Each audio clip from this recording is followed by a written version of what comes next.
this one particular day, I went and stood on this scale to donate plasma, and I saw the red lights of this digital scale flash 201. And I couldn't believe I was over 200 pounds. And how could my family love me? Like, how was I even going to face them again? The devastation, it's like something inside me just broke.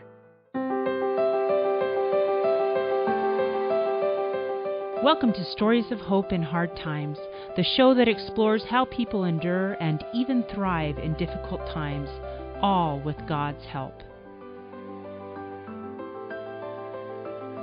I'm your host, Tamara Anderson. Join me on a journey to find inspiring stories of hope and wisdom learned in life's hardest moments. My next guest has been married for 25 years and has 7 children, 3 in-law children, and 3 grandchildren, with a 4th on the way. She has a passion for teaching and has taught children, teens, and adults in religious, personal, and professional settings for over 2 decades. She started out her coaching career helping people through weight loss and emotional eating for 8 years. 2.5 years ago, she became certified through the ICF and CCA and now loves helping parents and teens navigate the difficult path of parenting and adolescence. What a chore. I am pleased to present Diane Passey. Diane, are you ready to share your story of hope? I am so excited. I am definitely ready. So, yay. This is going to be fun. Diane and I go clear back to high school days almost. She was one of my sister's best friends, and so we kind of know each other from back then and have reconnected through Facebook after she shared a very, very personal story, which I'm going to invite her to share today. So I'm excited to have her on. But before we dive into that story, a little known fact about you is that you have a crested gecko named Creo. And I have to ask about this because we have a dog, and the reason we have a dog is because my children, it's one of their stress relievers, and they will love on this dog and talk to the dog and play with the dog when they are not as apt to talk or be as open to me sometimes because teenagers are tough. Yeah, for sure. And so my question is, why a gecko? Okay, so first of all, a crested gecko is the absolute best pet ever. It doesn't stink. It doesn't bark. It's easy to take care of. I have loved lizards and reptiles for a very, very, very long time. And my children found this crested gecko and gave it to me for Christmas. They all went and pulled their money together and gave it to me for Christmas probably 3 years ago. And it is the coolest little animal. If you haven't seen a picture of a crested gecko, you've got to look at it. It's got these little eyelashes, and its little fingers are just so delicate, and it licks its eyeball. Like, so cool. Dogs cannot lick their eyebrows. It's actually funny. I have kept my crested gecko in my office, and I had a cute little client who loved my crested gecko, and she would come in and hold it during our sessions. And she really tried to convince her mom that a crested gecko was the emotional support animal that she needed. And, they don't qualify legally as an emotional support animal, but after she reached some of her goals, then her parents did allow her to pick a little crested gecko. So they're just cute. Isn't that a cute story? So they are easy to take care of. They're beautiful and just a lot of fun. So I love it. I love that he's mine, and that, like, how many adults get to have their own pet? And, that's true. We kind of have inherited, we inherit pets when our kids have a pet and then they leave the house and then they leave the pet with you. And unfortunately I shouldn't say unfortunately, but sometimes it is. That's how we end up with some of our pets. So I love it. I love that it's just mine. That makes it really fun. That is so fun. Oh my goodness. That is really cute. I guess I'd never thought that a gecko could be an emotional support animal, but different people bond with different types of animals. So it makes sense that those who would gravitate toward that would be so excited to have that and hold that, maybe even as you were saying, during a session. That's so cool. Well, I think anything that distracts your mind from whatever you're going through at the time, that kind of gives you something else to focus on, can serve as an emotional support animal of some type. And so, yeah, officially there's only a certain few animals that can be technically emotional support animals. But like you said, there are like different animals that people gravitate towards. I don't know if I'd call a fish an emotional support animal. Yeah, you can't hold a fish. No, you can't hold a fish. And my fish have never sung to me like they do in Finding Nemo. So, they don't talk to me, and I find them quite boring. But, I suppose maybe watching the fish swim in water might be comforting. I don't know. We can probably make a case for anything, Tamara. That's probably true. We could. I bet between the two of us we could. or between our kids, we probably could. Yes. Depending on what the kids are wanting at the time. That is very, very true. Oh my goodness. Well, thanks for telling me about that. I never would have pictured a gecko as an emotional support animal. So I've learned something new today. Yes. So let's dive a little bit into your story. And why don't you take me back to being a young mother and where you were at that point? If I'm happy to do that. If I can just go back a couple years further, because I think it kind of helps understand how it is that I kind of became, so like put in the situation that I was. When I grew up, I felt like my worth was based on how my body looked. Was I skinny? Was I overweight? Was I not overweight? What was the number on the scale? And my first diet that I went on is when I was in 5th grade. Oh, and during that time that, if you go from 5th grade, a lot of girls are hitting puberty, and they do gain a little bit of weight, and, you get a little bit curvy. In my family, there's not a lot of curvy people in my family. I have a teenage son right now who is a size 28 waist and 34 leg, as far as length of legs. And that's kind of how the majority of my family was built. I'm tall, they're petite.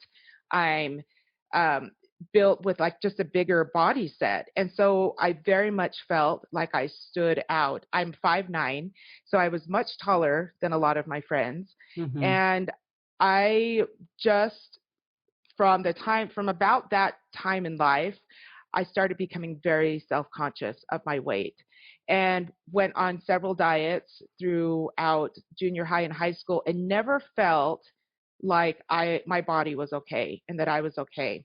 So fast forward to being a newlywed, and my husband loved me, and I had one pregnancy, and then got pregnant pretty quick after. My first 2 kids are 20 months apart.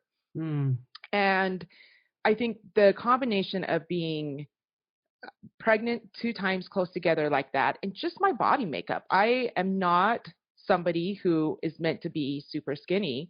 Mm-hmm. And I had put on some weight, and weight was not something that, you talked about very much. In fact, when I talk about weight openly, it makes some people really uncomfortable. You can ask Mm-hmm. boys all the time what they weigh. My teenage boys will tell everybody, how much they weigh. But for women, it's kind of like this taboo subject, because so many of us base our value and our worth on that number on the scale.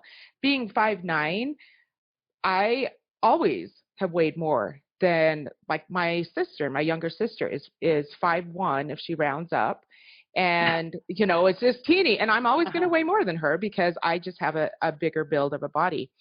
But that wasn't really difficult, because I think the culmination of all those years of having all this shame about my body, and having this second little baby, my daughter was probably about 4 months old.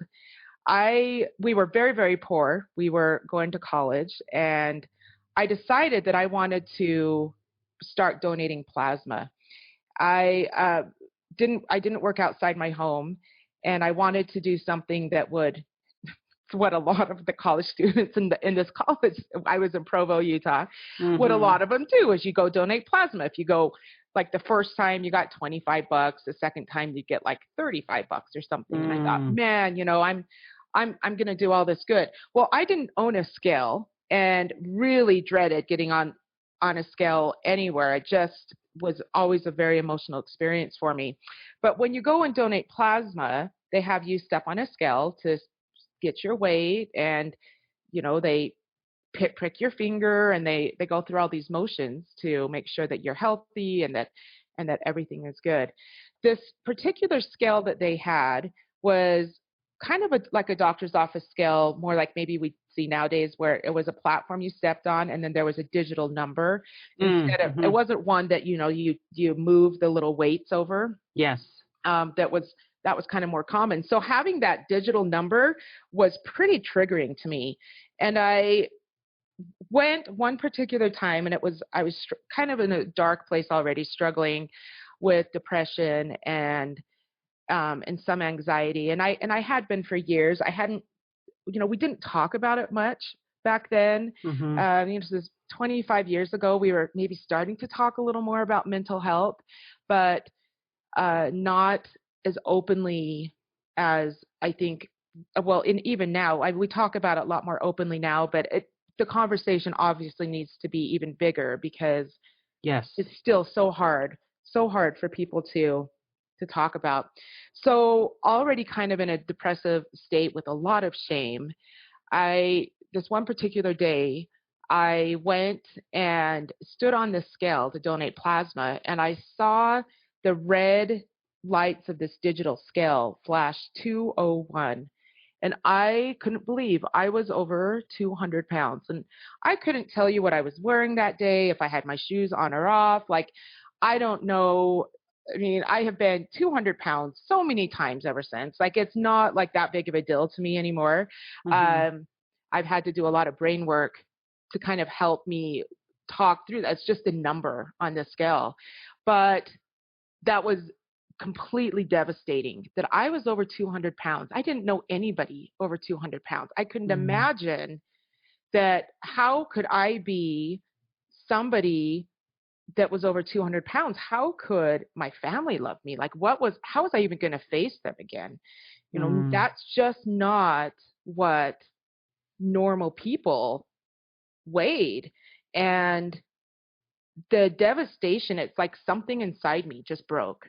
And I sat down as they processed my paper, the rest of my paperwork and whatever my finger poke was. And I started just really thinking about how that shame just being so strong, how was I ever going to be able to keep going and cope? And what would happen if I wasn't around anymore? And it's really interesting. If I had suicidal thoughts before, but this time I started very specifically, and I kind of thought in general, what would life be like without me? But this time I started really considering specifically in the specifics of what would happen with my daughter, what would happen with my son, my husband. He was in school, had a job, and really logically, I kind of like thinking things through logically started following this path of, is this the time that I just can go? Is this the time I don't know how to face this? I don't know what to do. And is this my time that the world would be better without me, and that it would be time for me to be able to just leave and let everything go on without me? I knew I'm a pretty empathetic person, so I knew that my husband would be sad, and I knew that my kids would be sad. But I figured my husband was young enough that he would be able to find another wife, that my kids would be able to grow up in a home with a mom that they wouldn't be ashamed of, that they would be able to not have to be around me anymore. And it seemed so logical. It seemed like, why wouldn't I give them an opportunity to have a mom who was okay, a mom who didn't have this heavy shame that was attached to her. I look around when you're in a college town and you live in these college apartments. There were so many just teeny women, and I just thought there's so many more women who are better than I am. Like everybody is better than I am, and I'm being unfair to my family to stay around any longer. And so during this time, it takes a while. There was a waiting period of time, and then you sit down to actually start the donating the plasma, and kind of sat and watched as they put this needle in your arm, like if you're giving blood, and then they kind of spin the blood out and put it back in your arm. They spin the plasma out. I just remember just watching that. The TVs were on. I remember seeing TVs on, but everything was just a blur. As I sat and I planned it out, I knew, because I thought about it before, that what would be the most sure and best way for me to take my life. And I knew exactly where the items were that I was going to use. I knew exactly how I could do it. They were easily right there in my apartment. My husband was watching my kids, but he had, I can't remember if it was class or work or something right after. So when I got home, he was going to leave, and I would be able to follow through with my plans. And I thought it through, and I had a lot of time to really like sit and logically make sure that everything was going to happen. Was this really what I wanted to do? And I decided that this was going to be the best thing for everyone. And I didn't want to have to face this challenge anymore. I didn't want to have to feel anymore that my value was so much connected to this number that might not ever.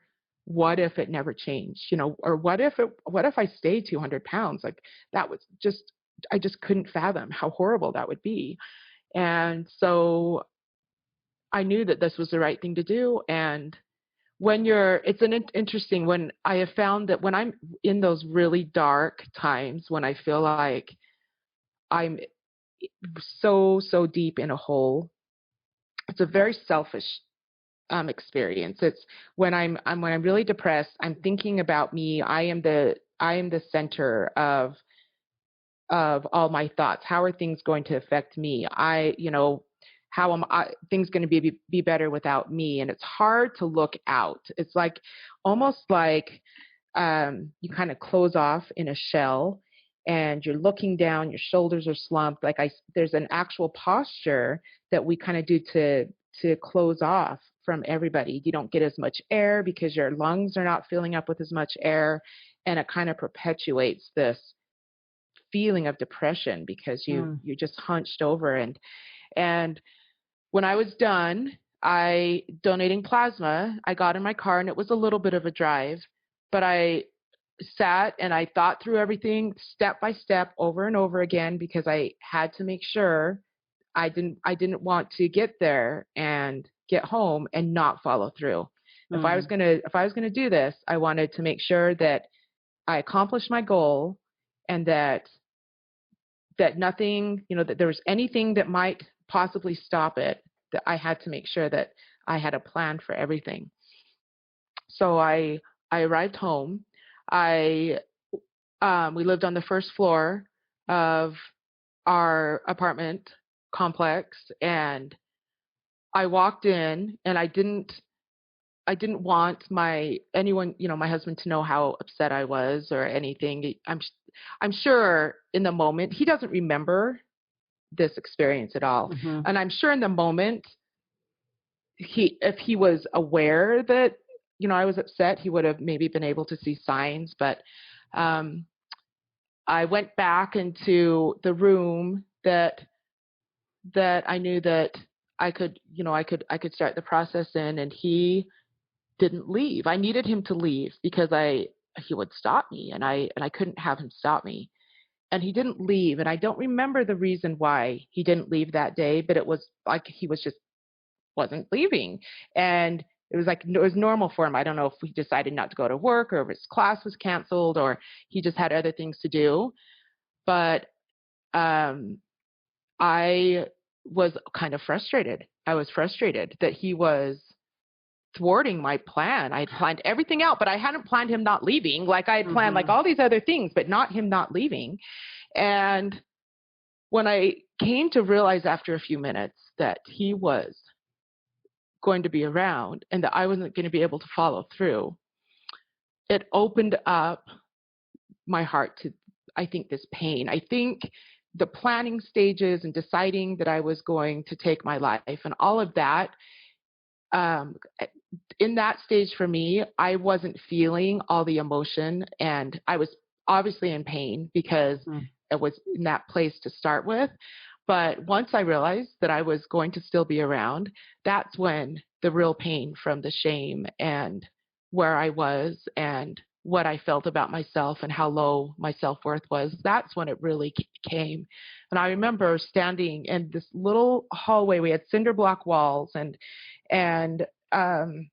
just standing there and sobbing. And my husband came and just hugged me. And I just remember sobbing and laying on my bed and just crying that I had to keep going. It seemed so much easier to leave than it was to keep going. And I didn't want to deal with keep going. It was just going to be, if I ended it, that was it. And I didn't have to worry about it anymore, and I didn't have to think about it anymore, and the pain would be gone. And so when that moment came, that's when it got really, really hard. Because then I had to think of, what am I going to do now? What are my options? I have to I have to keep going, because I don't know, when, I don't know how this is going to work again. I had this all planned out, and now it's not working. And so now what? And so you had to pivot and make a new plan of surviving. I did. I had to decide, okay, now what? And at the time, I was not very good at opening up. Like I said, I didn't tell my husband until years later that had been my plan. And he had said that he had remembered that he had stuck around for something, but he couldn't remember what either. But I had to decide, okay, well, if this is how things are meant to be, if this is what God is telling me, is that I'm supposed to still be around, then what? What am I going to do about this? How am I going to become a different person, or how am I going to improve myself, or how am I going to deal with this painful thing moving forward? And what am I going to do from here? And so it was kind of coming up with a different plan. Was a lot of just allowing pain and allowing myself to work through that pain and that shame. I didn't go back to donate plasma anymore. That was too hard. It was too triggering. It was recognizing that these thoughts that I had about these numbers on the scale weren't healthy. I didn't know how to fix it. I didn't know what to do about it, but it was just recognizing that I was not in a healthy place with that. And feeling, I think the other tricky thing is that when you are really depressed like that, being able to feel God's presence is hard. You are just not in a place to think outside of yourself. So I wasn't thinking, what would God want me to do? What do I feel like is right thing as far as what God would want for me? Instead you're thinking selfishly, you're thinking of yourself. And so trying to determine, well, why am I here? Why is this a thing for me? Why is it so hard for me and not for other people in this area? And what am I supposed to do with it going forward?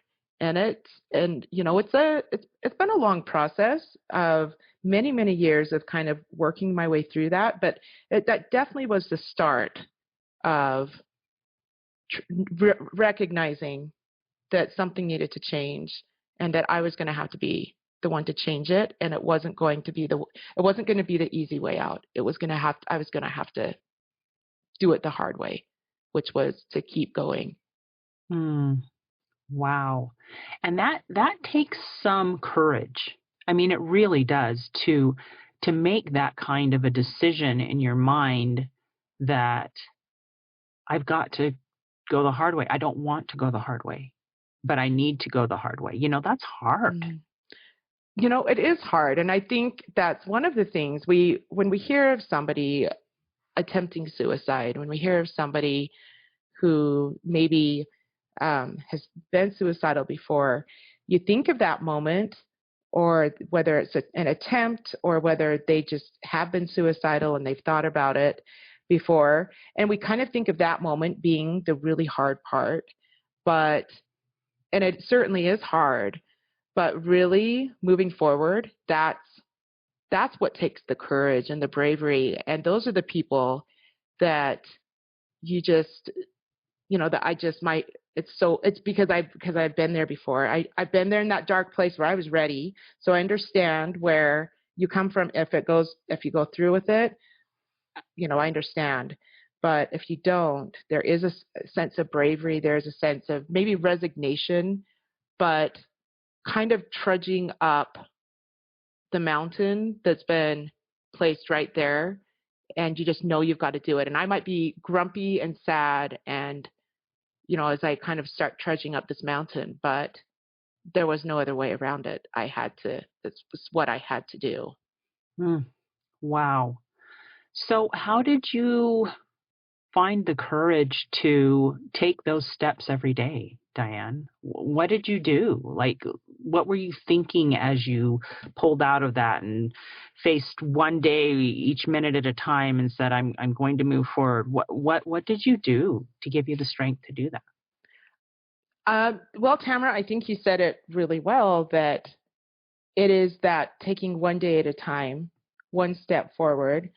I feel like although I might not have been able to feel God just so strong in my life at that point, I was able to have moments of joy and relief. And looking back now, I can see that was God's way of communicating with me. My daughter, my little girl that I had was a very cuddly, loving, snuggly daughter. She was extremely easy to raise, and she had around this time had started having where she wasn't thriving with breastfeeding, and we switched her to a bottle, and around that time, and kind of gave me some other things to focus on and kind of helped me come out of that. And I think with the help of God, of heavenly help, I totally believe that in our life, when we go through these times, that there are absolutely angels and loved ones from the other side that are right there along with us, just helping us make it that one day, that one afternoon, that one evening, help put people in our path. I had a couple friends that I developed very close relationships with during this time that also were struggling with their weight and their self-esteem and their body image. And I would look at them and I think they're so wonderful. Like, how is it that they can be so wonderful and not be teeny tiny, and I'm not wonderful? How can that be? And realizing that really people's worth and value really were more than what they weighed. They didn't have people help. They didn't ask people to serve in our community or in our church or whatever capacity because they were skinny. They asked people because of what was in their heart. And so I think having God help me see that there was a purpose and that I wasn't the only one, having somebody else there that was also feeling some shame and, and struggling with their weight, I think that those were really big blessings for me that were definitely put into place when I needed them so desperately. Wow. You've hit on several important facts there. One, serving others, like your daughter, gave you something to live for. And thinking of her problems took you out of yourself enough to realize it gave you a sense of, I need to help her. And I think that's interesting that by serving, we do get out of ourselves and less focused on what our problems are. And yet by helping others, God blesses us with that sense of joy. You said there was a joy in being of service to your daughter and being a mom. Yeah. And I love that you also brought up the importance of heavenly and earthly angels, because that is something we've actually talked about on several episodes of my podcast, and it is so true and so real that God brings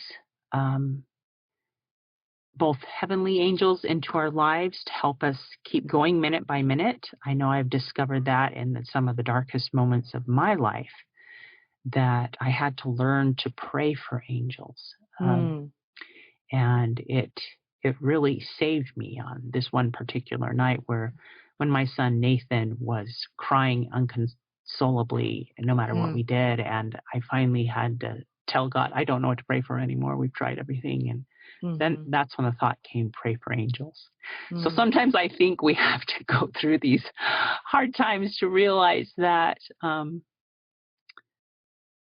to learn these hard lessons that, hey, we're not really alone. And we can pray for angels, that we are worth that blessing and that prayer, and that they will come, Yes. And I think that we just don't realize that we absolutely have that right. And if I were on the other side, if I, got in a car accident or, something eventually, when I pass, I can't imagine not being there to help my children when they needed it and my grandchildren.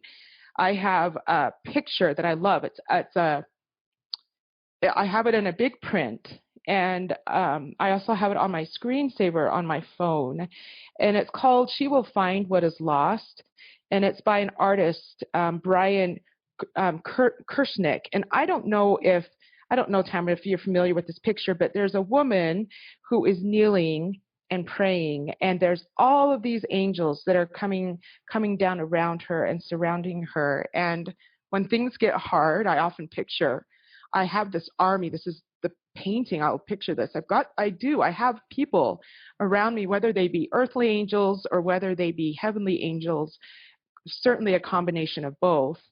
I just have to just keep going. One more step, and God will provide that. There was a country song that was really popular at the time. I can't remember. Your sister loved it, but I believe there are angels among us. Yes. Yeah. Do you know which one I'm talking about? Yes, I do. And I loved that song. Like, that could be a thing. I just love that. And so I think knowing that you can be the angel for somebody else, but you have to look up. If you remember, like I'm really, really feeling that deep depression, I'm down, my shoulders are slumped, everything. If I don't look up, I will miss all the angels.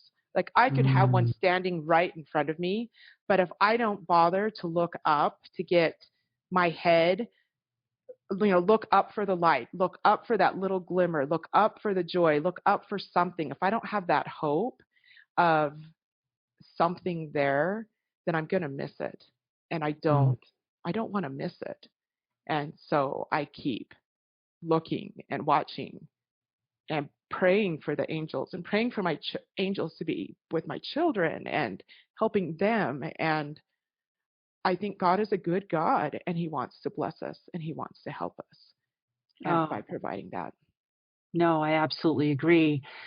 And it's interesting. I know I have a sister who struggles with major depressive disorder, and so this is something I'm very, very familiar with.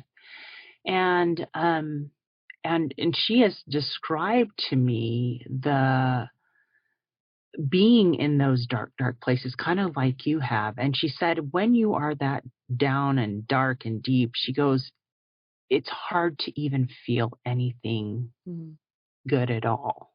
You know, and you mentioned that as well. So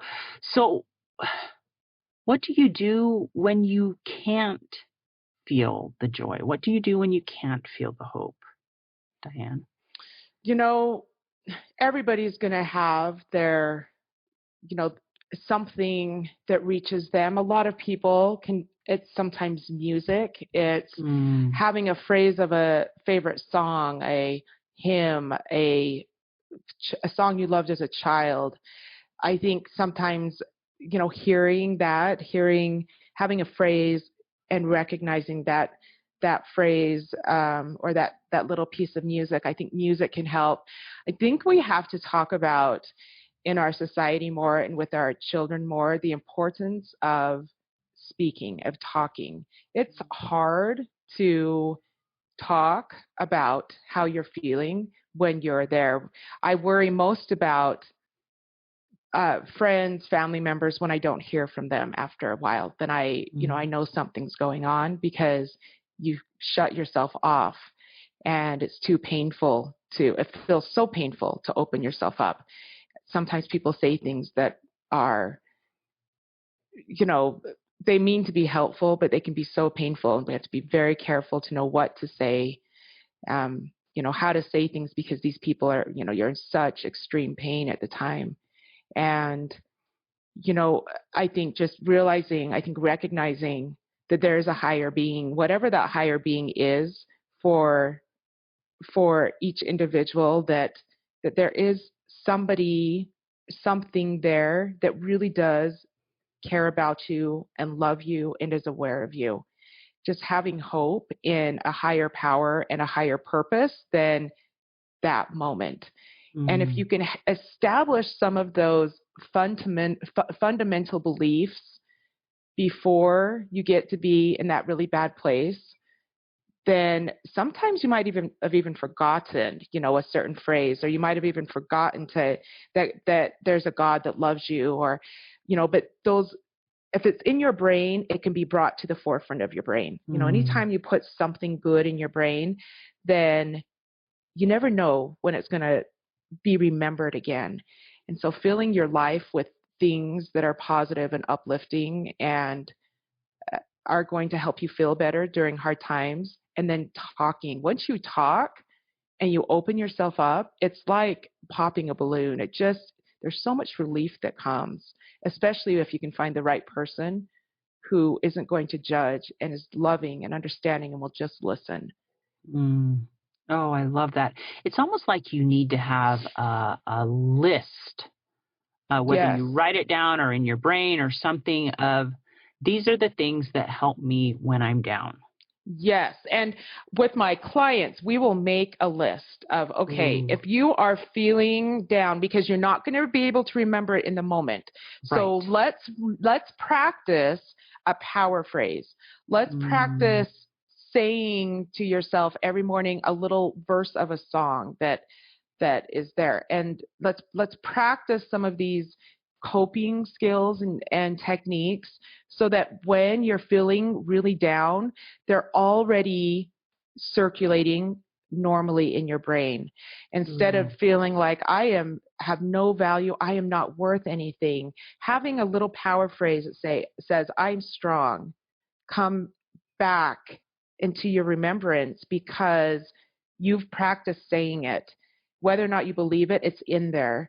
It's the power of positive affirmations. And unless you have done that, unless you have created a list of coping skills, whatever that looks like for you, a list of simple, easy resources that you can go to in your brain, it's a lot harder to pull yourself out. So now I have this little toolbox of music is powerful to me. So I have a couple different songs that will replay in my brain, or the visual picture. I'm also visual. So that visual picture of the painting of the woman kneeling with the angels around her. And I have these things that can come into my mind much easier. I can pull them up much faster because I practice and because I expose myself to them. And so when I start feeling that really feeling down, I can remember, okay, wait a minute, Diane, you are not alone. Mm-hmm. You are going to be okay, that you're not the first person who's gone through this, and you are needed, and you are loved, and you are strong, and you are a survivor. You're not a victim. You're a survivor, and you have a purpose and a job to do, and people need you. So just, yeah, it sucks right now. Life is really hard, and this really hurts, and it feels like you can't go on, but just look up, take another step, pray, do whatever you have to do to just make it the next minute, or the next, make it until lunchtime, or make it until work is over, or make it until you go to bed. And then, the next morning, you're just going to do it again, and keep reusing that list of coping skills that you've developed. So it sounds like a couple of really good coping skills for people that are struggling is, first, remember your worth, write down positive affirmations, find music that will speak to you and bring you up, find pictures or thoughts that will inspire you. You mentioned serving earlier, so that, maybe get out and do something for someone, even a random stranger. Absolutely. Well, even saying like hi and smiling to somebody, like smiling and saying hi to somebody, waving to someone in a car, it's amazing like how much that can lift you a little bit. Giving someone a compliment. We have this wonderful like text messaging that we can do now that we couldn't do, way back, my kids say, way back when we were clinking rocks together, before the internet was. And so, sending a little text message out, there's so many little things we can do. And we think that service has to be a big thing. Sometimes we just, if I'm going to make cookies, I can't just make chocolate chip cookies because, they're chocolate chip cookies. I've got to find like some like world's best chocolate chip cookie, or make some fancy cookie that takes 4 steps. I can't just bring someone bread. It's got to be like homemade bread that was still warm. I want to make it all complicated. And serving really isn't that complicated. It doesn't have to be. And so, reading, hugging somebody, reading a story to your kids, or just going walk to your mailbox and, wave to a neighbor. Anything like that. Pick up a piece of garbage off the ground and go throw it away. Anything like that is a service, and it's little, and the little services are the ones that are going to be the best because you have opportunities to do them so much more often, and they don't take as much out of you when you already have very little to give. Oh my gosh, these are such powerful things, and they are so important. I think everybody needs to have a or when I'm down in the dumps list of things I should do. Absolutely. Another thing that I tell people is that your list of things you can't have dependent on anybody else. So the list of things that you cope with have to only involve you. So I have a client right now who is in their teenage years, and their list when they came to first see me was, well, if I spend time with my friends, then I feel better.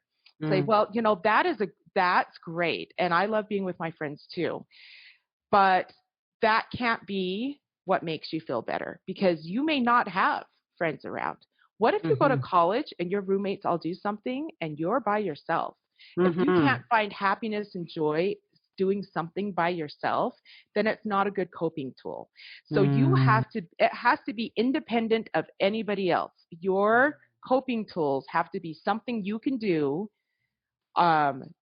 anytime by yourself, and something that makes you feel better. I can sing a song to myself. I can pull out a crafty I like to crochet. So sometimes, crochet something. I can do all of those things, whether or not, no matter where I am, no matter what I'm doing, whether or not I have people around or not. And I love how you mentioned talking to people. So obviously that hinges upon people being available to talk to. But if you can't talk to people, writing stuff down, like journaling, or even praying it out, you can still get the emotion and the feelings out. There's ways you can do it that doesn't hinge upon other people, right? Absolutely. Absolutely.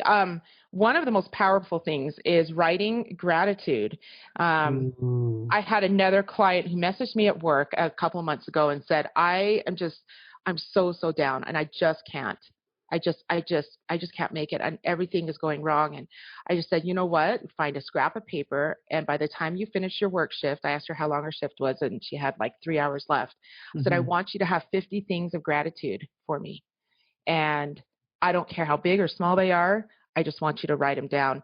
And there's times that you're mad at God and you don't want to talk to him. And I think God understands that. I think God knows that we are natural human beings and normal. And sometimes you're mad that things happen to you or things have happened to loved ones. And if you don't want to talk to God, that's okay. Journal it out, write it out, start thinking of your gratitude. And gratitude has been shown now scientifically to be so powerful. You will hear scientists, non-religious.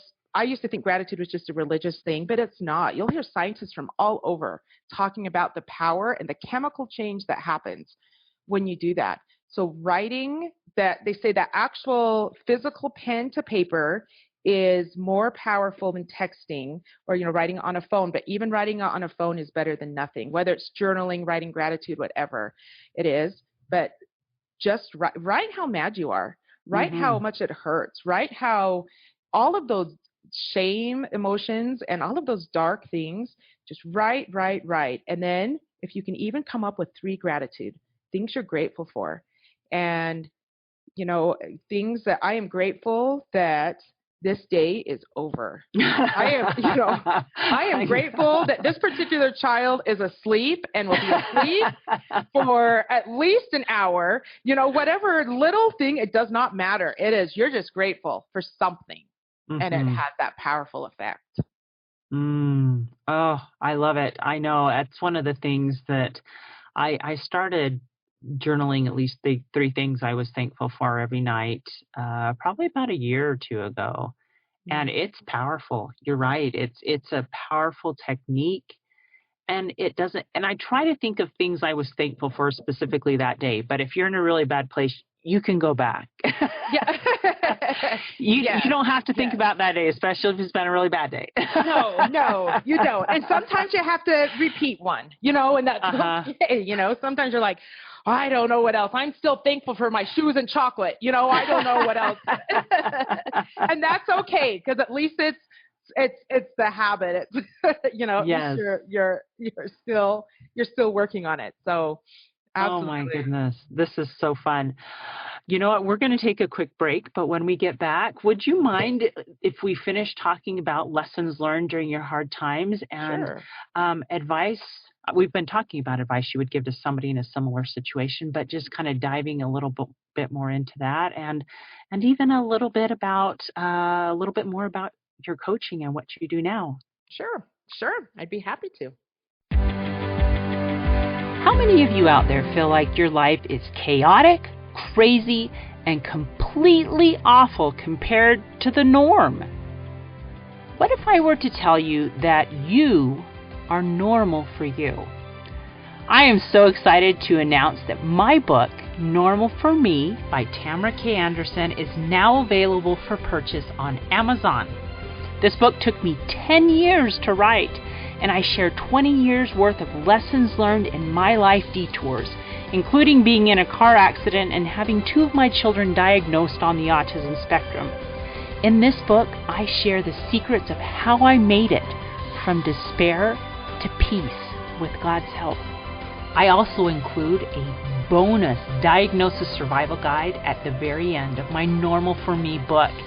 The Diagnosis Survival Guide includes 12 tips to survive and thrive in tough times, Wouldn't you like to know what those are? So what are you waiting for? Grab your copy of Normal for Me today on Amazon. And we're back. I'm talking to Diane Passey. We've been having a wonderful conversation about how we get out of those dark times where we all have them. And I think they've been especially predominant with COVID-19 happening. We've all had changes in our life. It looks different. Things are hard.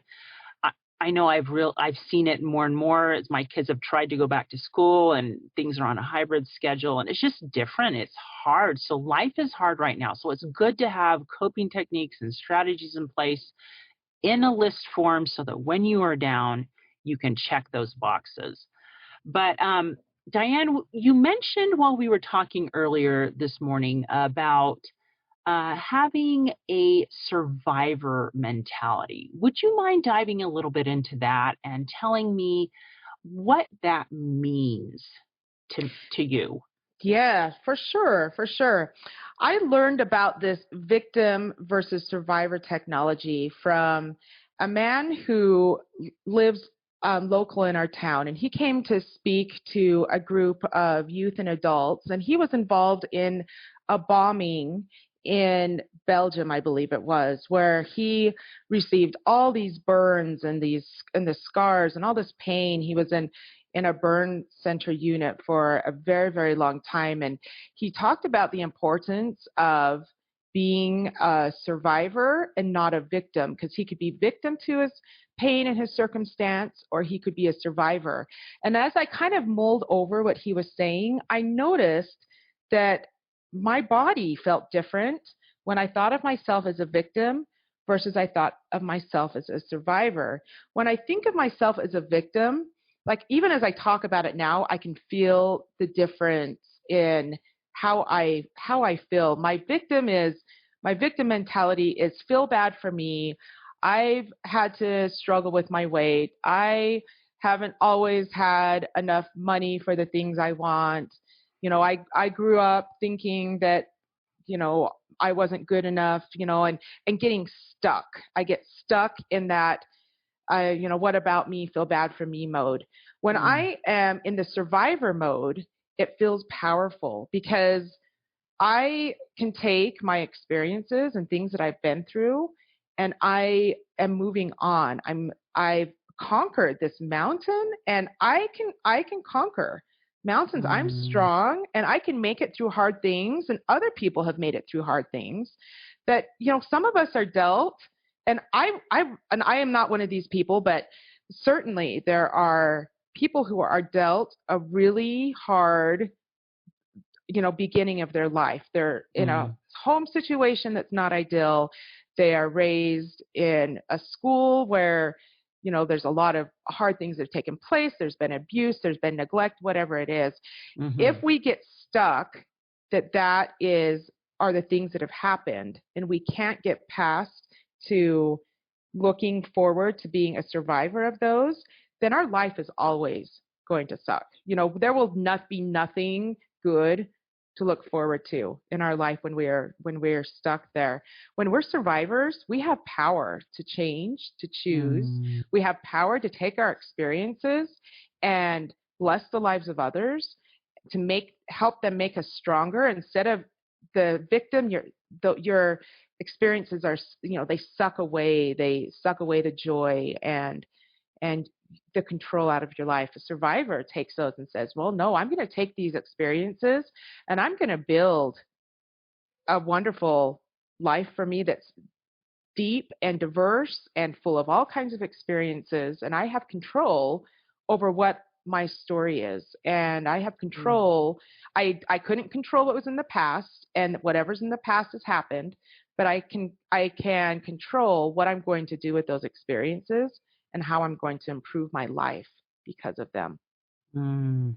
So maybe it's a shift, a mental shift almost to, It is, yes. It's from thinking these things all happen to me to what can I learn from these things that happen to me? And just instead of looking at them as chains that are dragging you down, look at them as I have been through those chains, and I am now free from them, and I'm going to move forward despite them. Yes, or even check out my muscles that I have from these chains. I mean, it's I love it. I love maybe it. you're not free from chains. Maybe you have a difficult child that you're like, oh my goodness, I'm gonna have to parent this child until I die. Like, this is going to be the longest. Like, what the heck did I sign up for?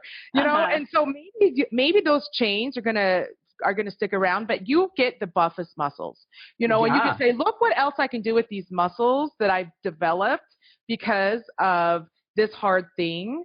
I can do all of these other things with these muscles. I would not have had these muscles. I didn't want the muscles. Okay. I didn't ask for them. They were not, if I were given the choice to have those muscles or not, then I would have said, no, thank you. I'm happy being wimpy.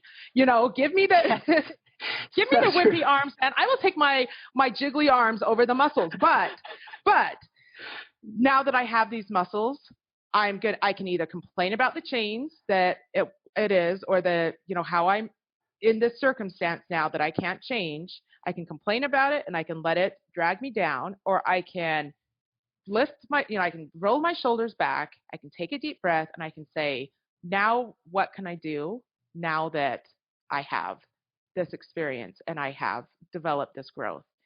Now what's next for me? How am I going to use these muscles in a way that I didn't realize I could have used them? What's the blessing that comes from my muscles that can bless somebody else?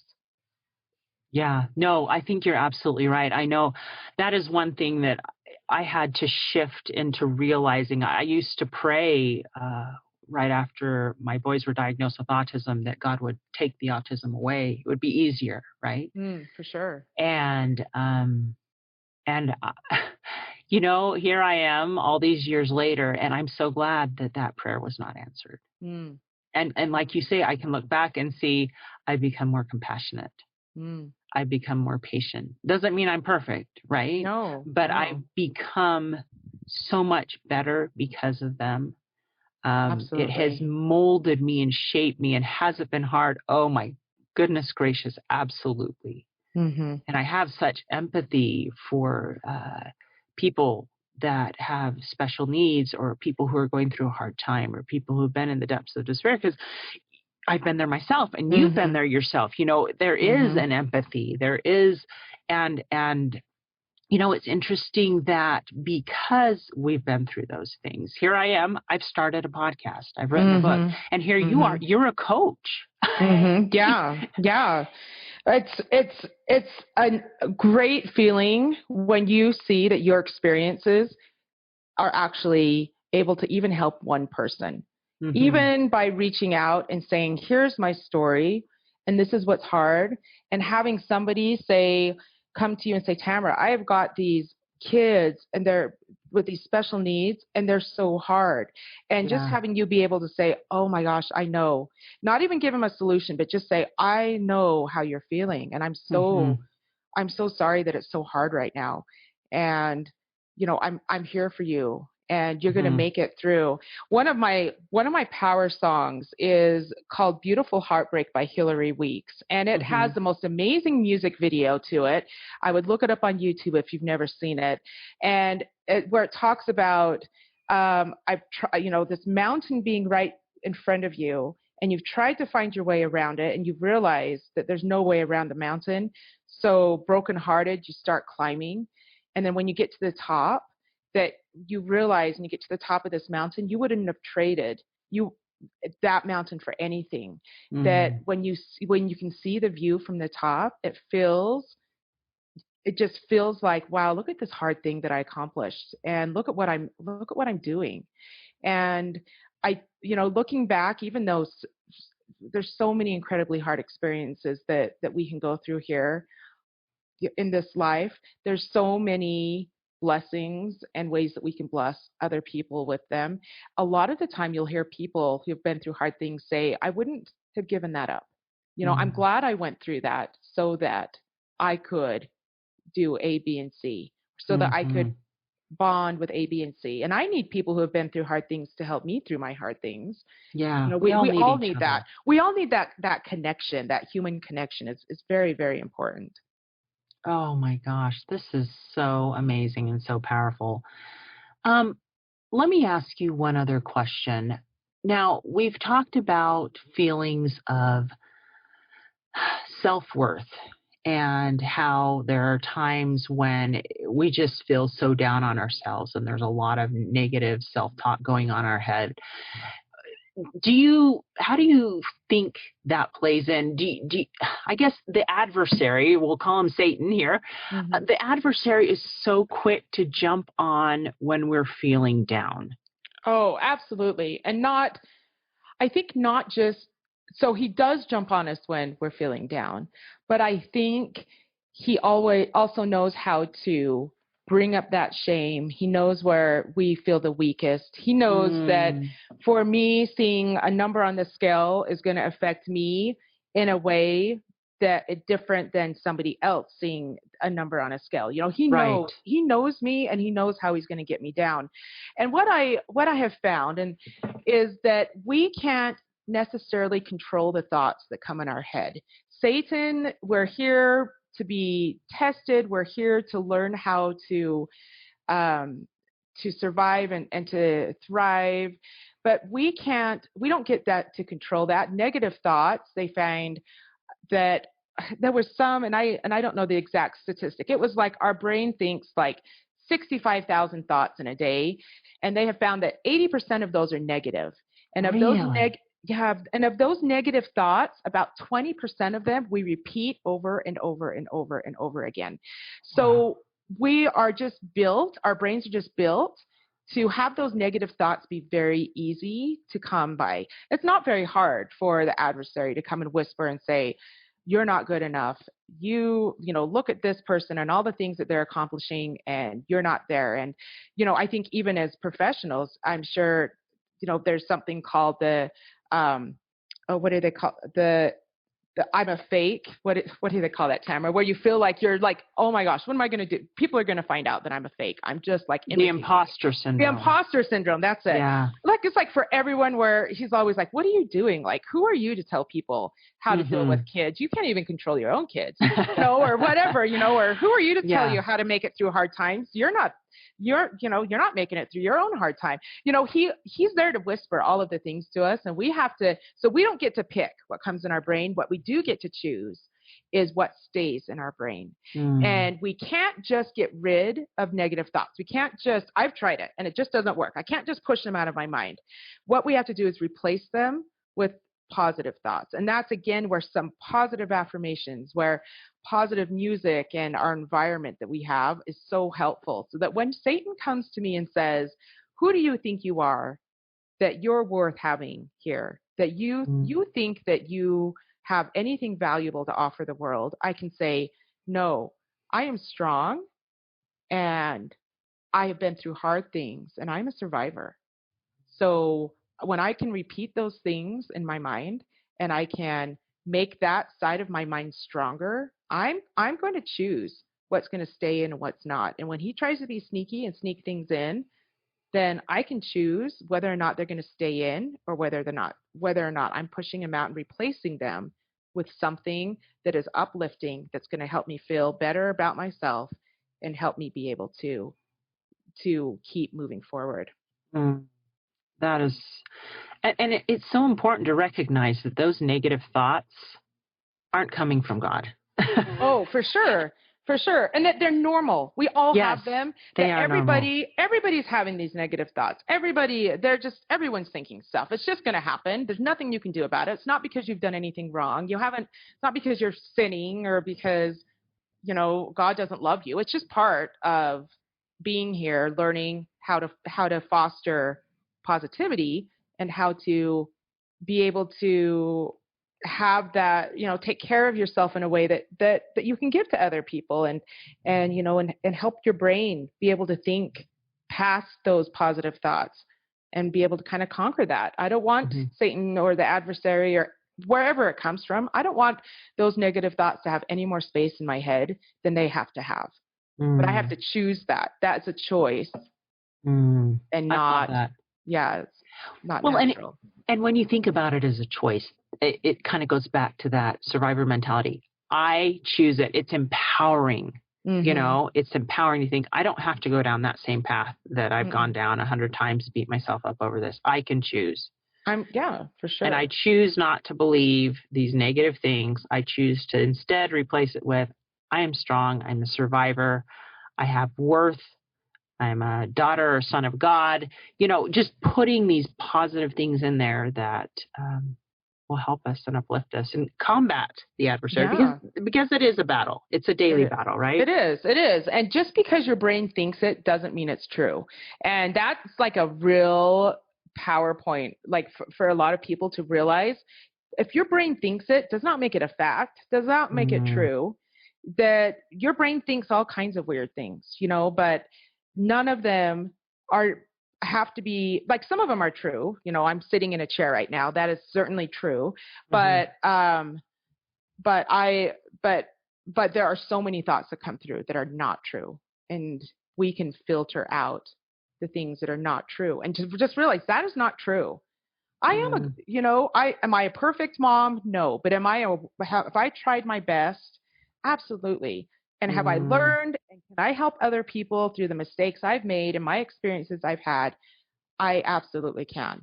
And so I don't have to be perfect to do that. In fact, my imperfections are what make me good at what I do.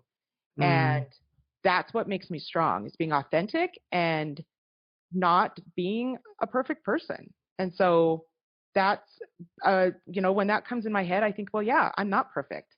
And that's why I am who I am, and that's why I can reach the people who I can reach, and that's why I'm good at my job.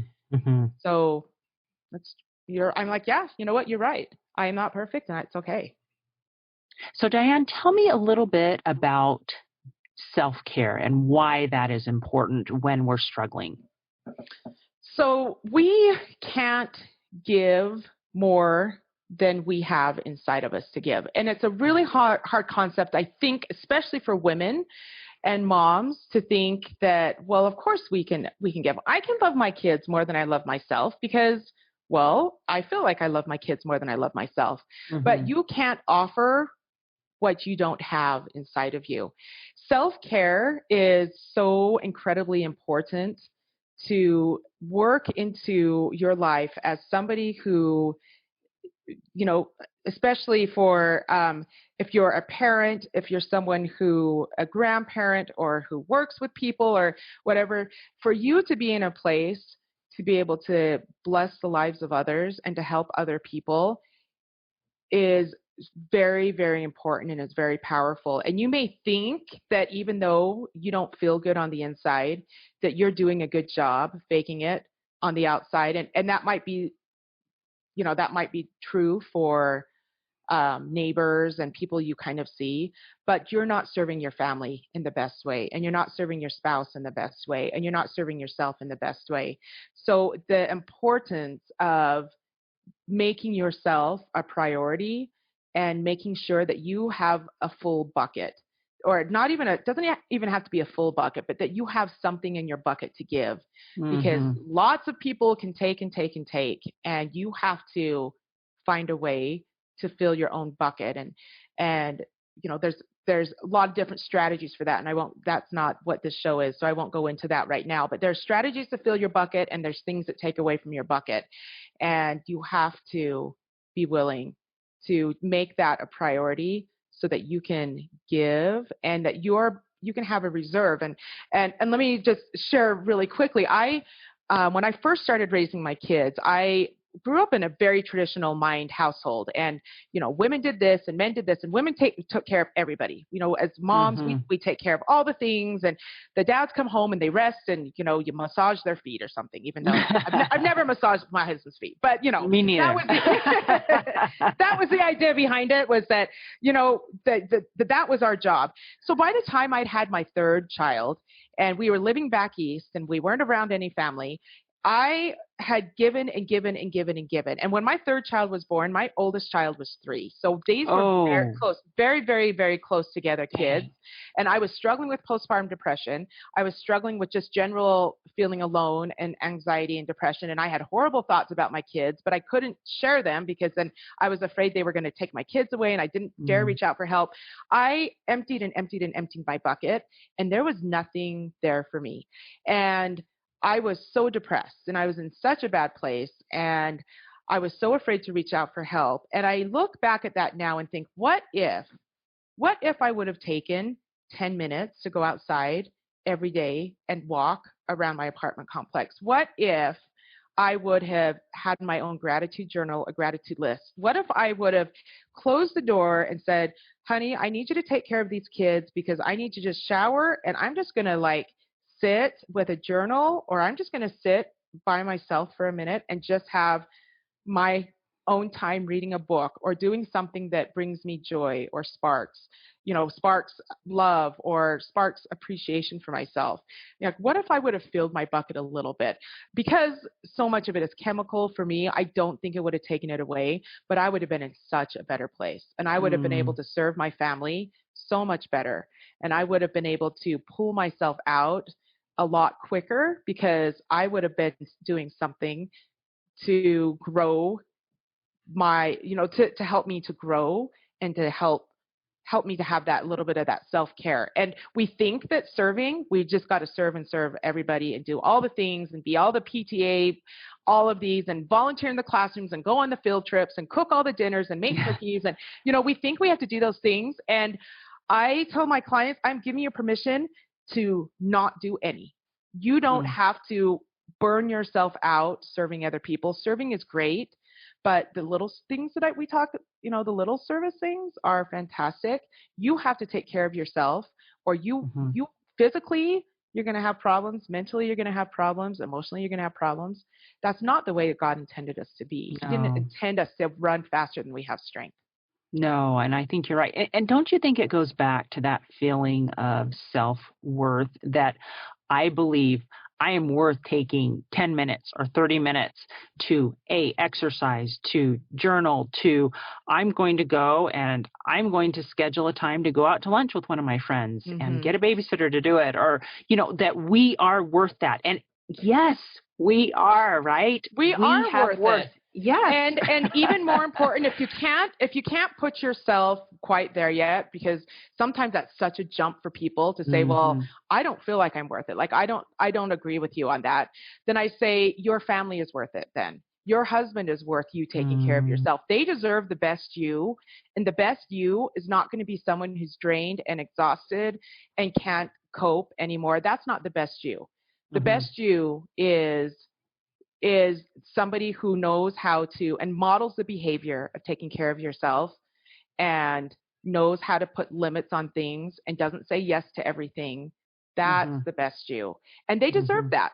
So even if you don't feel like you do, the people you love, they do. They deserve it. So put yourself up there and, and allow yourself to be an important part of your day, an important part of that self-care becomes an important, essential, absolute necessity part of your day, no matter what that looks like. Ooh, just love that. Yeah. Oh my goodness. This has been so much fun. Dan, I swear we could just go on forever. We could.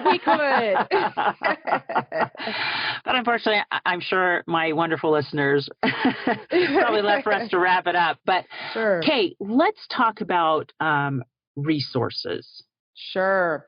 The resource that I hope that most people know is going to be the National Suicide Hotline. And that is your state resources. At least I found for my state, everything points to that National Suicide Hotline. And I believe, Tamara, you're going to have that posted. Yeah, I have it. Well, I have it right here. It's 1-800-273-8255. That's 1-800-273-8255. 8255. You can also Google them and search it and find more information on their website. And I'll put a link to that in the show notes. You can. I hope that, and I'm not sure how widespread the Hope Squad is, but I know it was started in, I don't believe it was started in Utah, but they have a very strong presence here in Utah. So my kids have been around the Hope Squad, and it's a group of kids, if you're not familiar with it, a group of teens that are trained in suicide prevention,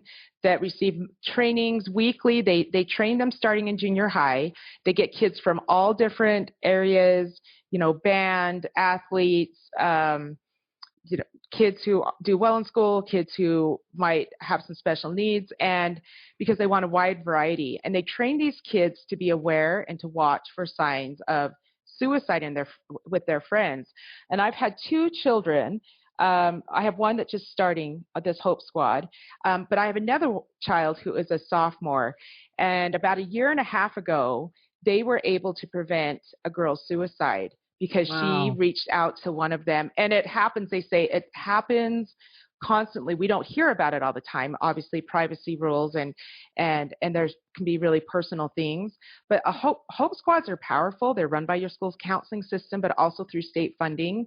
And those, as far as teenagers go, that's where so many of them are going to turn, is to their peers. And there certainly is the national hotline, but going to a peer and having a connection is so powerful.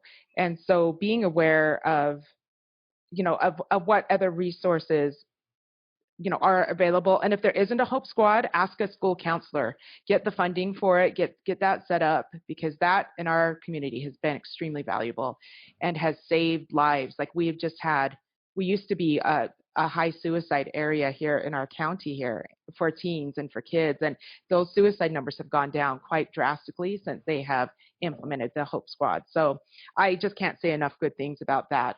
And then I think the resource of we just have to open our eyes and be a little more aware. We have to look around and be willing. If you're feeling good, if you're in a good place, be willing to look around and to just be happy. Don't be overly, okay. Because, when we're having a bad day, who wants an overly happy person, right? Sincerely love everybody. Sincerely love people who you are with. Take interest in who they are. Listen to them. Be careful with your judgments. Be careful with your strong values, and because you don't want, your strong views about things. It's certainly fine to have strong opinions, but sometimes they can be so hurtful to somebody, to somebody else. And just know that everybody's fighting a battle, and you can't see it on the outside. People look at me and they think, you are always so positive and happy. How is it that you ever struggle with depression? Like, they just don't believe it. And because I'm great at hiding it, and so are a lot of people. Most people are. People, we learn how to cope. We learn how to look great on the outside, even though our world is crumbling on the inside. And so just loving people. I just think that's so much the answer. Just love. And if you come to a decision, what should I do? The loving answer is always the right answer. So what is the most loving thing? You will never look back and feel bad that you were too loving in a situation. That's just not possible.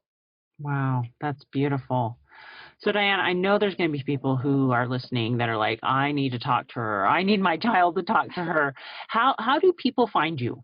Oh, well, I would love to connect with anybody. I certainly, speaking opportunities to teach small youth groups, large youth groups. I've had a lot of experience with that, and I love that.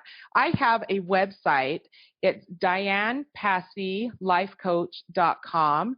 And you can find information of how to get in touch with me there. I'm also on Facebook is my main platform, my main social media platform. I am on YouTube as well. You can find the same name, Diane Passey Life Coach. I have some YouTube videos, but Facebook, we have a support group for parents, and in addition to just general, health and self-care and guidelines like that. And I'm happy to just reach out, and whatever I can do with my experiences and my muscles that I didn't want to learn, I didn't want, but that are here, I allow me to bless other people. Just give me the opportunity to, however I can, to maybe my story will help one more person be able to hang on, or have a coping tool that they wouldn't have normally had, or know what to do if in a certain situations. And so that's my goal, is to reach out as far as I can and be able to bless in any way that God needs me to bless and share. So that's how you can find me. And yeah, Thank absolutely. you. You're welcome, Tamara. I appreciate the opportunity to be on here, and you're such a gracious host. So thank you. I'm just thankful you were able to dive deep and tell us such a personal and intimate story. And honestly, my hope is that by you sharing your story, somebody out there who's feeling discouraged and down can make it one more day, right? So hang in there if you're absolutely. Yes. Awesome. Thanks so much, Diane. Hey, thanks so much for listening to today's show. I know that there are many of you out there that are going through a hard time, and I hope you found things that have been useful today as you listen to the podcast. If you would like to access the show notes from today's podcast, visit my website. It is storiesofhopepodcast.com. That is where you'll find favorite quotes from today's episode and shareable memes. And those are fun because you can share them with your friends on social media. You will also find the links mentioned throughout today's episode, so you don't have to remember what those were. And also all the tips that were shared. Sometimes tips are shared so much throughout an episode you forget. What were those great things? So go to the show notes, storiesofhopepodcast.com, to look up these fantastic resources. If someone kept coming to mind during today's episode, perhaps that means that you should share this with them. Maybe there was a story shared or a tip that they really, really need to hear. So go ahead and share this episode with them. May God bless you, especially if you are struggling, with hope to carry on and with the strength to keep going when things get tough. Remember to walk with Christ, and He will help bear that burden. Above all else, remember, God loves you.